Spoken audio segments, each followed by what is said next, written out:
Baik, Assalamualaikum warahmatullahi wabarakatuh. Waalaikumsalam warahmatullahi wabarakatuh. Salam sejahtera untuk kita semua. Puji syukur atas nikmat yang Tuhan limpahkan sehingga kita dapat berkumpul dalam keadaan sehat pada sore hari ini. Baik, next. Perkenalkan kami dari anggota kelompok 4, yang dimana anggota pertama ada Cindy Sri Cahyani dengan NIM 210302020. Yang kedua ada Irna Andriani Hamudin dengan NIM 210302021. Yang ketiga ada Dita Melisa dengan NIM 210302022. Dan yang keempat ada saya sendiri Rini Fitriani dengan NIM 21030200023. Dan yang terakhir ada Fiona Kezia dengan NIM 21030200025. Nah, adapun submateri yang akan kami bahas pada hari ini adalah yang pertama uji MC Neymar, yang kedua ada uji tanda, dan yang ketiga ada pasangan pertandingan uji Wilcoxon. Baiklah, kita masuk ke materi yang pertama yang akan dibahas oleh saya sendiri. Uji MC Neymar. Uji MC Neymar ini merupakan uji komparatif untuk dua sampel independen. Fungsi uji MC Neymar yang pertama membandingkan distribusi dua variabel yang berhubungan atau membandingkan satu variabel pada dua kelompok yang berhubungan. Yang kedua, uji MC Neymar digunakan untuk mengolah data kategorik nominal atau ordinal dengan dua sampel terikat. Yang ketiga, umumnya MC Neymar menaksir perubahan sebelum dan sesudah atau pada situasi pengukuran berulang di mana respon setiap subjek diukur dua kali kemudian dibandingkan. Kemudian, uji MC Neymar ini dapat digunakan untuk menguji efektivitas suatu treatment atau pelatihan, promosi, pengawasan, dan lain-lain. Tes ini juga dapat digunakan untuk menguji misalnya efek perpindahan pertanian ke kota besar terhadap afiliasi politik seseorang. Uji MC Neymar digunakan untuk data yang berskala observasinya ukur nominal, dikotomus, atau binair. Contoh, ya, tidak, suka atau tidak suka, minat atau tidak minat.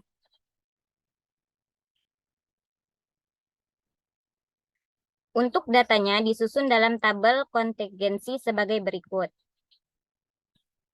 Next. Nah, yang harus diperhatikan ialah sel-sel yang mengalami perubahan. Yang pertama, sel A mengalami perubahan dari kategori plus ke kategori minus. Yang kedua, sel D mengalami perubahan dari kategori minus ke kategori plus. Jadi, sel A dan sel D ini yang menjadi perhatian untuk dianalisis.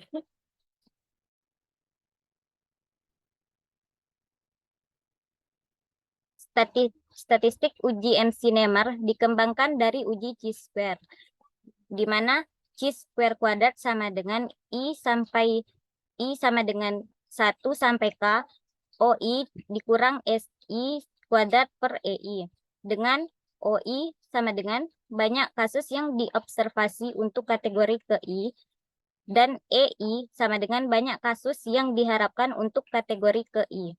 Sehingga statistik uji MC Neymar chi-square kuadrat sama dengan A kurang D kuadrat per A tambah D. Mendekati distribusi chi-square dengan DF sama dengan 1.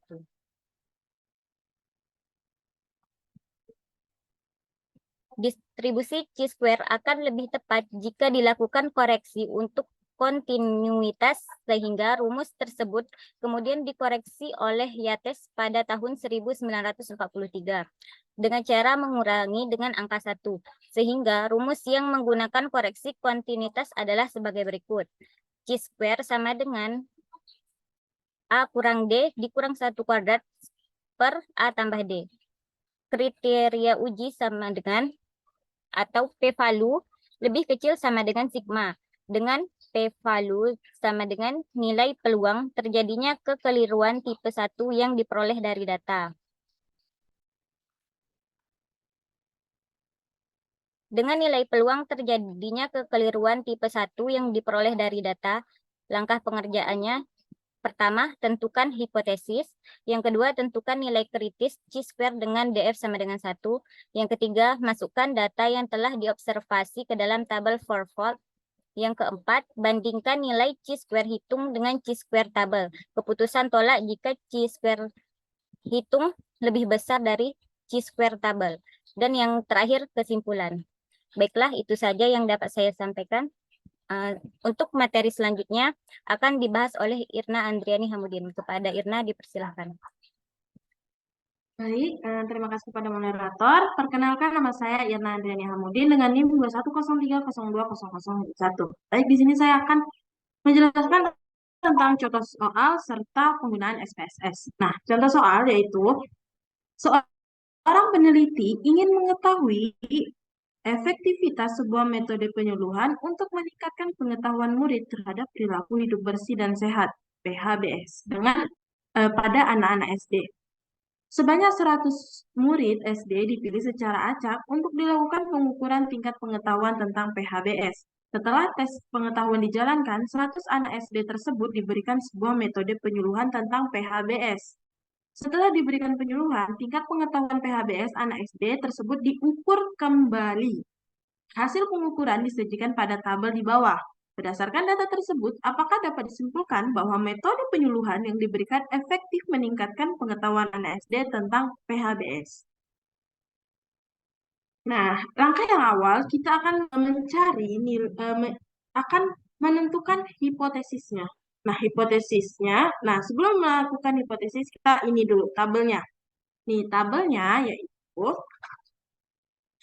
nih, pre sama post ini. Pre ini adalah sebelum dan post ini sesudah. Sebelum sebelum. Nah, sebelum diberi penyuluhan, nah status pengetahuan tidak baik. Nah, setelah diberi penyuluhan, jadi pengetahuan baik sebanyak 41. Lalu sebelum diberi penyuluhan, pengetahuan tidak baik, dan setelah diberikan penyuluhan menjadi pengetahuan tidak baik sebanyak 36. Lalu sebelum diberi penyuluhan, status pengetahuan baiknya, dan setelah diberi penyuluhan, pengetahuan baiknya sebanyak 10. Dan sebelum diberi penyuluhan, pengetahuan baiknya, dan setelah diberi penyuluhan, pengetahuan tidak baiknya sebanyak 13. Itu tabelnya. Lalu, langkah-langkahnya jelaskan oleh pemateri yang pertama, yaitu pertama, kita memproteksi. Dari situ ada dua, yaitu H0 sama HA. Di mana H0 tidak terdapat perbedaan pengetahuan PHBS pada anak-anak SD sebelum dan sesudah penyuluhan.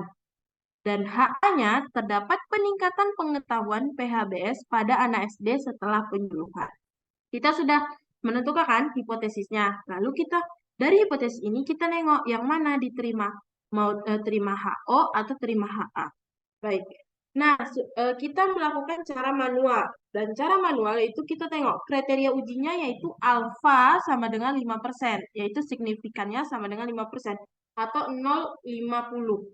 Nah, lalu chi-square tabelnya, kan chi-square tabelnya sama dengan 3,841 dengan DF yaitu degree DF itu adalah degree of freedom, yaitu derajat kebebasannya yang sudah ditentukan, yaitu sama dengan 1. Dan sudah dijelaskan oleh pemateri pertama, yaitu DF-nya sama dengan 1. Nah, di sini, dalam kita melihat tabel chi-square-nya, kita lihat nih, DF-nya kan 1. Baru signifikan alfanya kita di sini alfanya itu adalah 5%, yaitu 0,50. Jadi, dapatlah dari tabel chi-square dapat 3,84. Nah, begitu. Lalu di sini kita kalau menolak H0, tolak H0, jika chi-square hitungnya besar dari chi-square tabelnya. Di sini ada rumus uji McNemer. Nah, uji McNemer inilah rumusnya, di mana kita fokus, uji McNemer itu kita fokus kepada sel yang tadi, sel yang berubah tanda, yaitu sel A sama sel D. Nah, otomatis kita fokus di sel A sama di sel D, di mana sel A itu sama dengan 41 dan sel D sama dengan 13. Gitu. Nih, A, yang ini ya, A itu adalah anak-anak SD yang pengetahuan PHBS-nya kurang baik, kemudian pengetahuannya menjadi baik setelah dilakukan metode penyuluhan. Dan yang D-nya ialah anak-anak SD yang pengetahuan PHBS-nya baik, kemudian pengetahuannya menjadi kurang baik setelah dilakukan metode penyuluhan. Lalu kita hitunglah secara nilainya menggunakan rumus uji McNemer itu. Dapatlah hasilnya, chi-square hitungnya adalah 13,5. Nah, di sini kita lihat nih, bahwasanya chi-square hitungnya lebih besar daripada chi-square tabelnya kan. Nah, jadi dapat kita simpulkan bahwa kita menolak H0 karena chi-square hitung lebih besar daripada chi-square tabel. Jadi, dengan tingkat signifikan sebesar 5%, dapat disimpulkan bahwa metode penyuluhan yang diberikan efektif untuk meningkatkan pengetahuan anak SD tentang PHBS. Jadi, HA-nya diterima dan H0-nya kita tolak. Nih, ini cara manualnya. Lalu, bagaimana dengan cara SPSS? Sebagai berikut. Nah, di uji McNemer menggunakan SPSS ini, kita siapkan dulu nih SPSS kita. Nah, udah siap, kita buka programnya. Lalu pertama-tama kita klik variabel view-nya. Nah, di variabel view-nya, tadi kan ada pretest sama posttest. Nah, sama frekuensinya. Di sini, pretestnya, di name ini kita isi pretest, posttest, sama frekuensi. Jangan lupa desimalnya kita nolkan, lalu di emission ini kita pretest sama posttest itu kita menggunakan nominal ya. Lalu yang frekuensi scale. Nah, gitu. Lalu yang pretest maupun posttest kita values-nya, yaitu misalkan. Nah, yang satu adalah pengetahuan baik dan yang dua adalah pengetahuan tidak baik. Ingat ya, satu pengetahuan baik dan yang dua adalah pengetahuan tidak baik. Gitu. Lalu kita masuk ke data view, baru kita isilah apa namanya yang kita misalkan, yaitu pretest sama posttest sama frekuensi. Mungkin di sini teman-teman agak bingung, kok beda sih tabelnya yang diisi gitu. Jadi coba kalian lihat bahwasannya di tabel yang sebelumnya itu tuh pengetahuan kita mulai dari pengetahuan tidak baik yang sebelumnya. Sebelum itu adalah pengetahuan tidak baik, di bawahnya pengetahuan baik. Nah, di situ kita hanya cuma mengganti pengetahuan tidak baiknya ke bawah begitu saja. Nah, di situ dapatlah jadi yang satu ini adalah pengetahuan baik, lalu yang dua ini adalah pengetahuan tidak baik. Lalu yang di sini pretestnya kita masukin satu, yaitu pengetahuan baik, dan posttestnya satu, pengetahuan baik, dan frekuensinya adalah 10, begitu. Dan 2 sampai ke 4-nya mengikuti. Udah dapat dari situ, kita masuk ke data. Nah, di sini ingat kita ke data dulu ya. Data, lalu kita pilih yang paling bawah yaitu wet case. Di sini, habis itu kita masukin, nanti ada muncul nih tabel kecil wet case-nya. Di sini kita hanya fokus ke masukin frekuensi. Sebelum masukin frekuensi, kita klik dulu wet case by. Baru masukinlah frekuensinya ke sini, baru oke. Nah, lalu baru kita masuk ke menu analyze. Nah, habis menu analyze, kita pilih sub menunya yaitu non-parametric test, lalu baru legacy dialogs, dan yang terakhir yaitu dua relate samples. Baru muncullah tabel kecil yaitu two relate sample test. Di sini kita hanya fokus ke pretest dan posttestnya saja. Kita masukin ke tes Pairis-nya. Udah masuk ke tes Pairis-nya, kita checklist yang McNemer-nya. Karena kan kita mau uji McNemer kan. Jadi habis itu oke. Baru deh dapat hasilnya nih. Dapat nilai chi-square-nya yaitu 13,5. Yang sudah kita cari manual maupun SPS ternyata nilainya sama. Nah, begitu. Nah, jadi dapat disimpulkan bahwasanya di mana kita menolak H0, kita tolak H0 karena chi-square hitungnya lebih besar daripada chi-square tabelnya, di mana jadi kita menerima HA dengan tingkat signifikan sebesar 5%. Dapat disimpulkan bahwa metode penyuluhan yang diberikan efektif untuk meningkatkan pengetahuan anak SD tentang PHBS. Sekian dari saya kembalikan ke moderator. Baik, terima kasih kepada pemateri pertama. Ya. Selanjutnya, materi kedua yang akan dijelaskan oleh Cindy Sri Cahyani. Kepada Cindy, dipersilakan.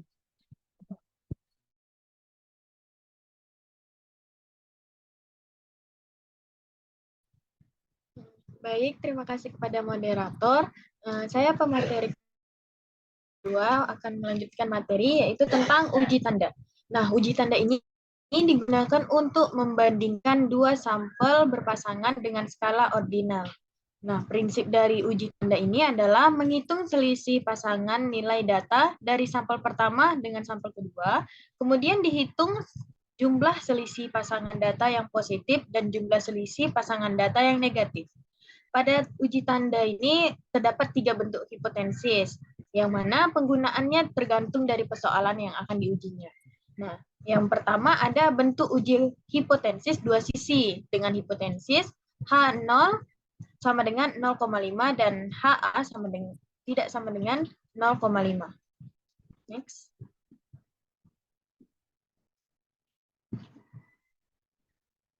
Selanjutnya nah.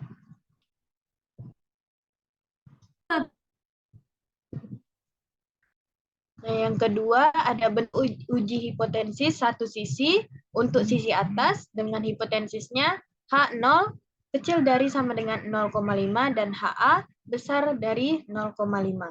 Nah, yang ketiga bentuk uji hipotesis satu sisi untuk sisi bawah dengan hipotesisnya H0 besar dari sama dengan 0,5 dan HA kecil dari 0,5.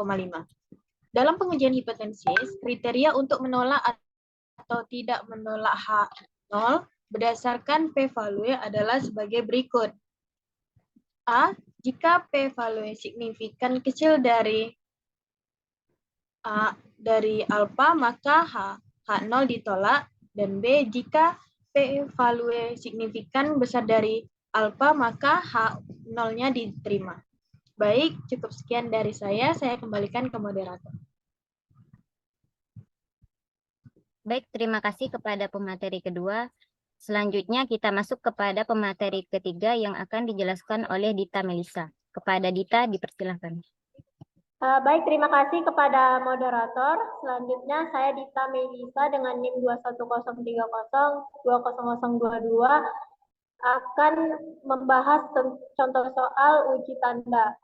Yang mana soalnya ialah misalkan seorang ahli farmasi ingin mengetahui ada tidaknya pengaruh terhadap perubahan berat badan sebelum mengonsumsi obat penambah berat badan merek Apeton dan sesudah mengonsumsi obat penambah berat badan merek Apeton selama 1 minggu. Selanjutnya.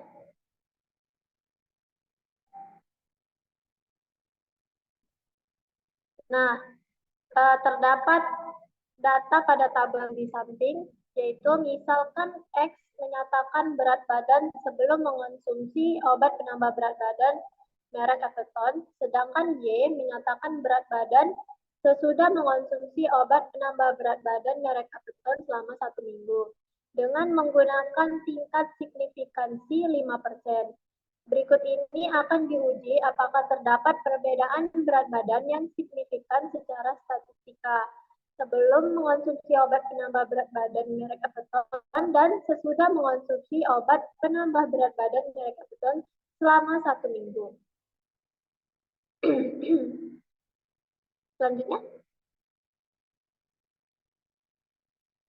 Nah, pada tahap pertama kita akan melakukan perumusan hipotesis yang mana H0 yaitu tidak terdapat perbedaan berat badan sebelum mengonsumsi obat penambah berat badan merek Apeton dan sesudah mengonsumsi obat penambah berat badan merek Apeton selama 1 minggu.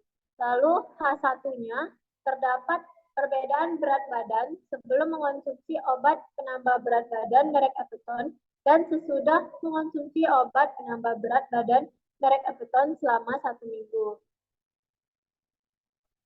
Slide selanjutnya. Nah, tahap kedua itu kita menentukan tingkat signifikansinya yang nantinya akan dibandingkan dengan nilai probabilitas kumulatif dari nilai X. Tingkat signifikansi yang akan kita gunakan dalam kasus ini adalah 5% atau 0,05. Lalu, tahap ketiga kita akan menghitung nilai probabilitas kumulatif dari nilai X. Nah, pada tabel di samping ini, untuk setiap pasangannya itu diberi tanda. Yang mana pada A itu kan terdapat ada plus, F positif, lalu yang B itu positif, C itu positif, dan selanjutnya. Dari tabel ini lalu ada yang negatif kan di nama yang I dan nama yang di E. Boleh selanjutnya.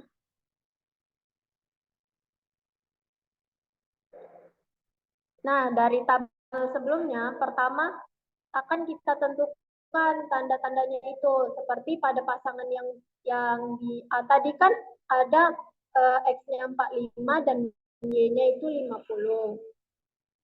Diberi tanda positif karena 50 dikurang 45 itu besar dari 0. Lalu ada yang pasangan B. Pasangan B itu kan nilai datanya 67 dan 65 tadi yang pada tabel sebelumnya. Nah, itu diberi tanda negatif karena 65 dikurang 67 itu kecil dari 0. Begitu seterusnya sampai data ke O. Lalu, selanjutnya akan ditentukan nilai dari N. Perhatikan bahwa N itu merupakan jumlah dari tanda positif dan tanda negatif berdasarkan tabel. Lalu pada tabel itu kan tanda positifnya itu setelah kita hitung itu ada 12 dan tanda negatifnya itu ada 2. Sehingga nilai N adalah 12 ditambah 2 ada yaitu 14. Lalu kemudian kita akan menghitung nilai probabilitas kumulatif dari nilai X. Perhatikan bahwa nilai X itu menyatakan jumlah tanda yang paling sedikit, yakni antara tanda positif dan negatif tadi. Lalu kita ketahui bahwa jumlah tanda positif itu kan 12 dan jumlah tanda negatif itu 2. Sehingga nilai X-nya adalah 2 karena dari pernyataan tadi bahwa X-nya itu kita mengambil jumlah tanda yang paling sedikit yaitu 2. Lalu selanjutnya kita akan menghitung nilai probabilitas kumulatif atau p-value dari nilai X sama dengan 2. Selanjutnya.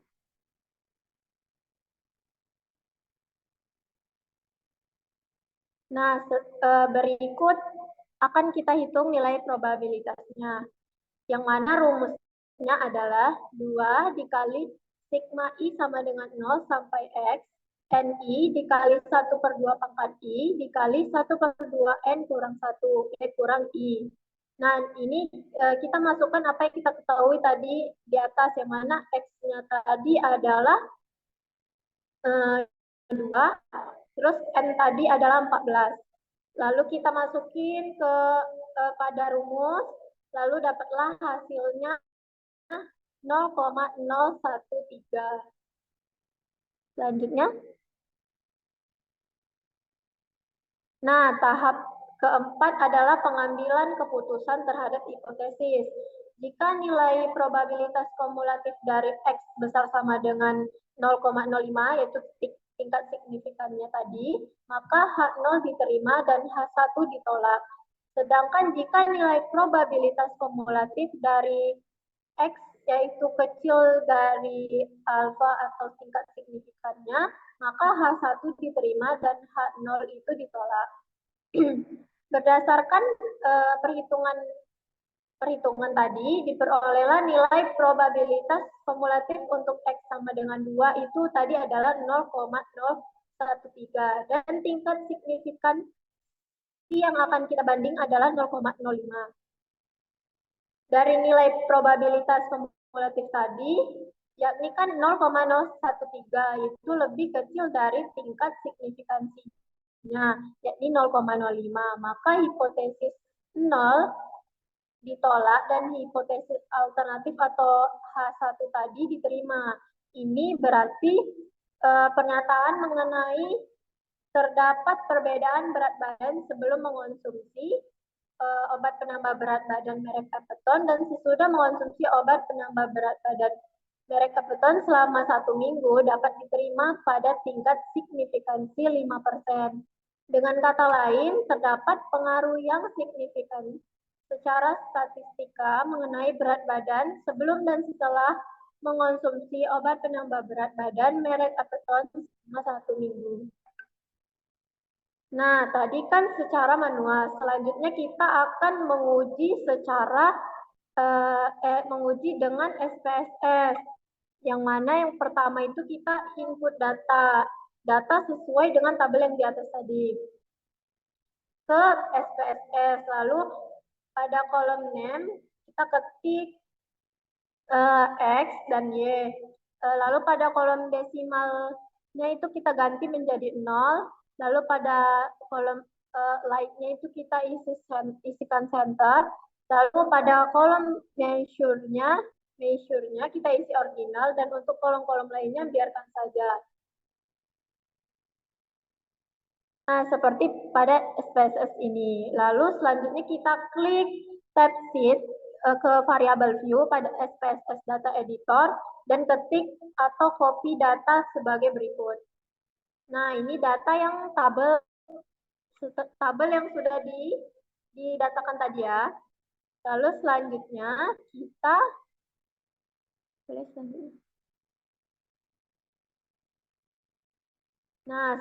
itu kita klik analyze, lalu ke non-parametric test, lalu ke legacy dialog, lalu ke 2 related samples. Seperti pada contoh SPSS ini kan. Lalu akan muncul kotak dialog to relate sample test. Masukkan variabel X dan Y pada kotak test pairs di sebelah kanan dan tanda sign dipilih text type. Seperti pada SPSS ini kan. Lalu selanjutnya klik OK, maka muncullah output SPSS viewers, menampilkan hasil sebagai berikut. Nah, di sini untuk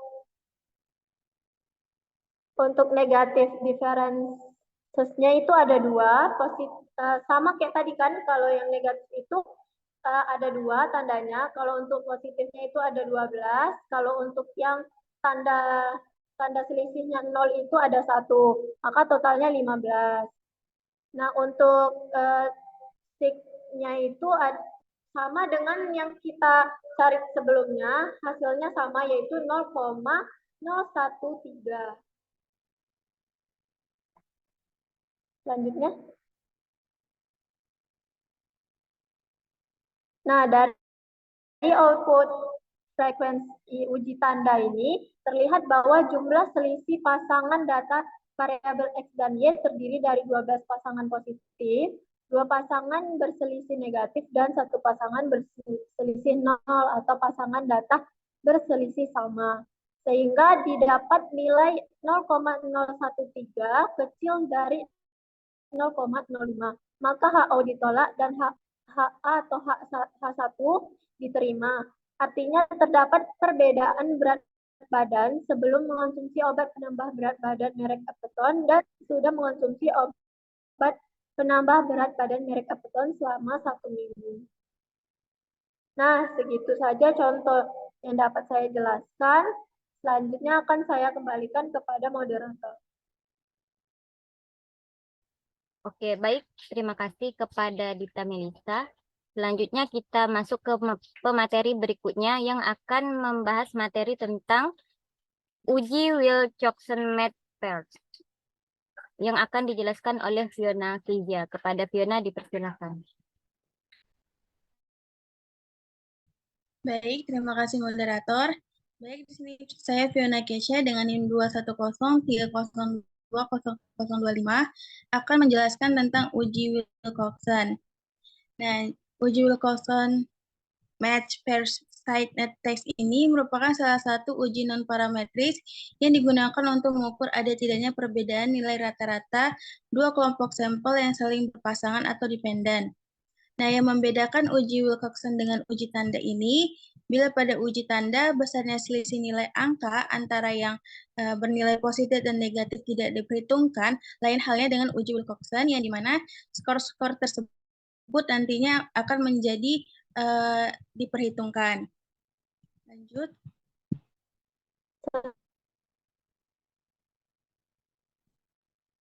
Dalam uji Wilcoxon, bila sampel pasangan kurang dari 25, maka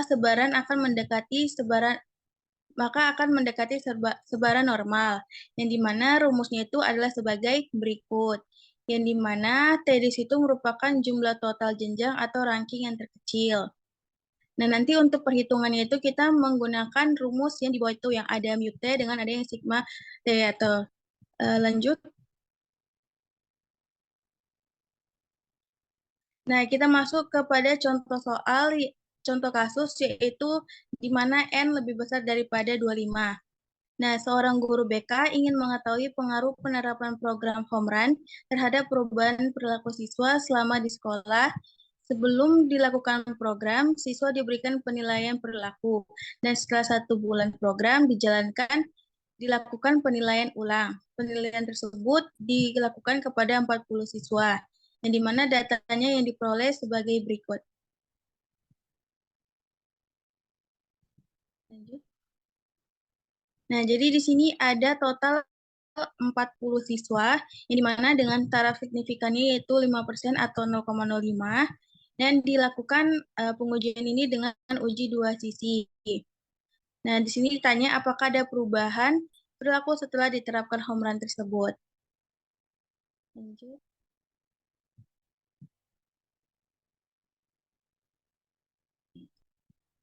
Nah, penyelesaiannya yang pertama kita membuat hipotesis, yang dimana H0 itu tidak terdapat perubahan perilaku siswa setelah diterapkan program home run. Yang HA terdapat perubahan perilaku siswa setelah diterapkan program home run. Nah, selanjutnya kita membuat tabel bantu untuk mendapatkan nilai T.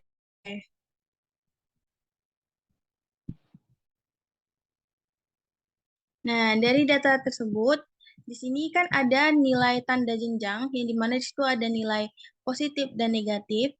Nah, yang dimana tadi katanya nilai T itu menandakan nilai yang paling kecil, yang dimana nilai terkecil itu terletak pada tanda jenjang negatif, yaitu 226.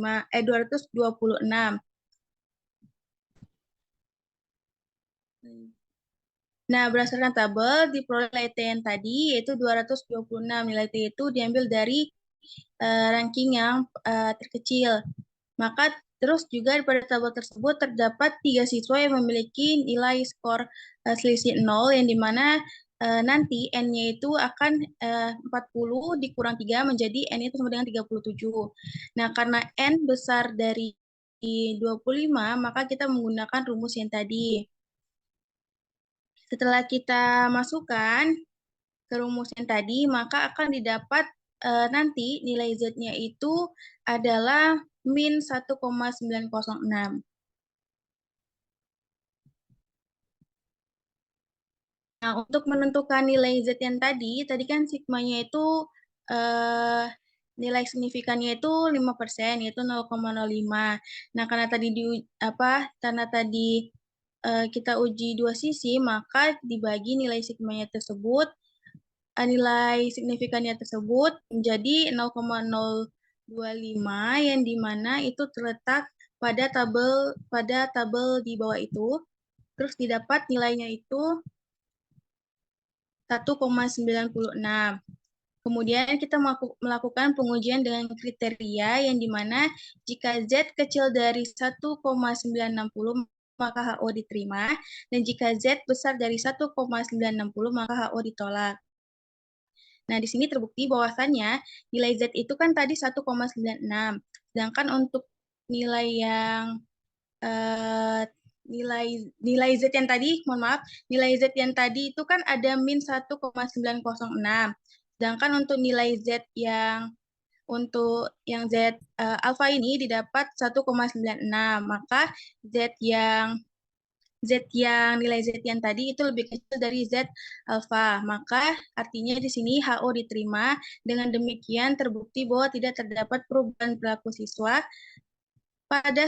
setelah mendapatkan program home run.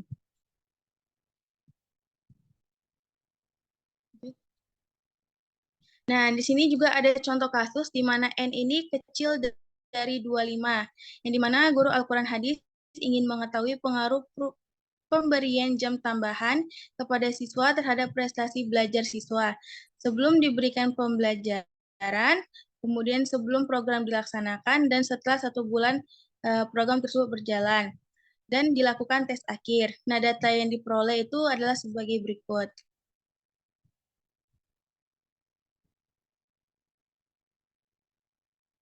Nah, jadi di sini siswa yang diberikan itu ada sebanyak 2 data yang diperoleh. Jadi sini siswa tersebut ada berjumlah 20 orang dengan nilai-nilai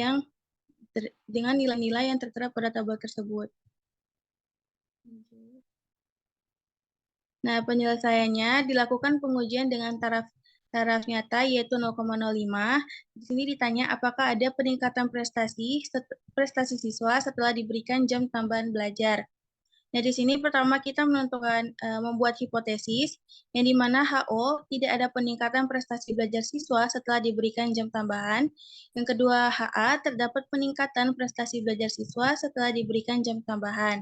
Nah, yang kedua kita membuat tabel untuk menentukan nilai T0-nya.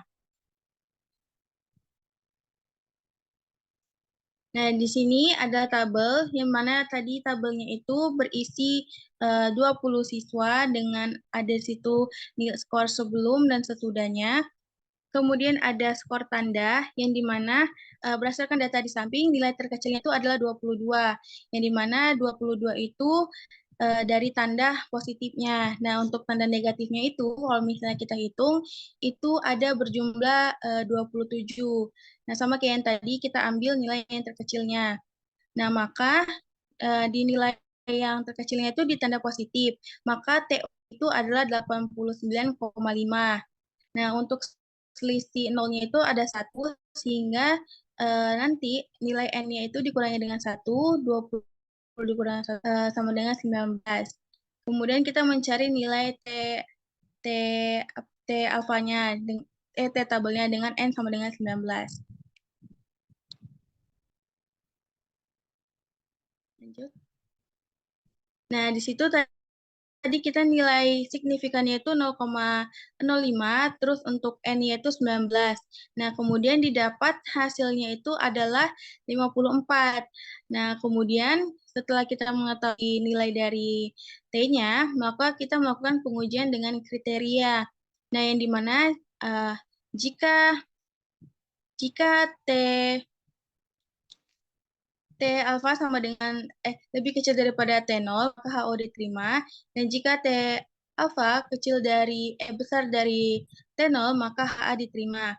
Nah, karena TA itu kecil dari TO yang tadi, T alfa sama dengan 54 dan TO 89,5, maka HO lah diterima, yang dimana artinya tidak terdapat peningkatan prestasi siswa setelah diberikan jam tambahan. Nah, kita lanjut kepada kasus yang sebelumnya. Nah, kasus selanjutnya. Nah, pada kasus ini tuh mirip dengan kasus yang tadi dijelaskan, yang dimana kasusnya ini tuh N-nya itu kecil dari 25. Yang dimana seorang CEO perusahaan melakukan sebuah penelitian untuk mengetahui produktivitas kerja karyawannya. Diambil 8 orang karyawan secara acak sebagai sampel penelitian dan diukur produktivitas kerja mereka sebelum dan sesudah diberikan bonus gaji di akhir tahun. Data produktivitas kerja karyawan tersebut adalah sebagai berikut. Nah, di sini tadi jumlah karyawannya adalah 8 dan ini adalah perbedaan sebelum dan sesudahnya. Nah, di sini yang pertama-tama kita merumuskan hipotesis yang dimana HO tidak terdapat perbedaan yang signifikan antara produktivitas karyawan sebelum dan sesudah diberikan bonus. Yang kedua ada HA, terdapat perbedaan yang signifikan antara produktivitas karyawan sebelum dan sesudah diberikan bonus. Lanjut. Nah, di sini tuh kita menggunakan penyelesaian menggunakan SPSS, di mana untuk yang variable view-nya kita masukkan dengan nama sebelum dan sesudah. Kemudian untuk measure-nya itu kita menggunakan scale, dan untuk desimalnya itu kita menggunakan 2.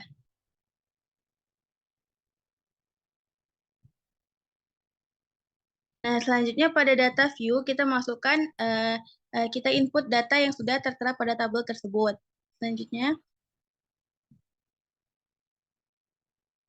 Nah, yang ketiga, kita masuk pada menu analyze, kemudian kita pilih non-parametric test, kemudian kita pilih to relate sample test.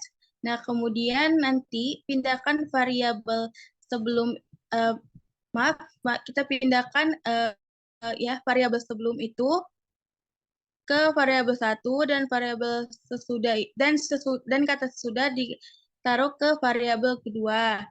Nah, kemudian kita di situ menceklis pada test type-nya itu Wilcoxon. Lalu kemudian kita klik OK.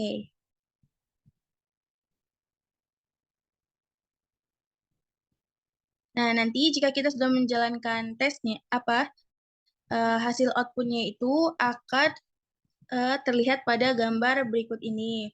Nah, didapat dari hasil perhitungan tersebut bahwasanya nilai signifikan dari tes tersebut adalah sebesar 0,016. Nah, karena nilai signifikannya itu sama dengan 0,016 lebih kecil daripada 0,05, maka HO ditolak. Nah, jadi diambil kesimpulan bahwasanya terdapat perbedaan yang signifikan antara produktivitas karyawan sebelum dan sesudah diberikan bonus akhir tahun. Nah, di sini terlihat pada tabel juga kalau misalnya negatif ranknya tadi itu ada 1 dan positif ranknya itu ada 7. Nah, didapat totalnya adalah 8. Baik, mungkin itu saja yang bisa saya sampaikan. Saya kembalikan kepada moderator. Oke, terima kasih kepada Fiona yang telah menjelaskan materi tentang uji Wilcoxon. Nah, dengan ini presentasi hari ini saya tutup. Terima kasih atas kehadirannya. Wassalamualaikum warahmatullahi wabarakatuh.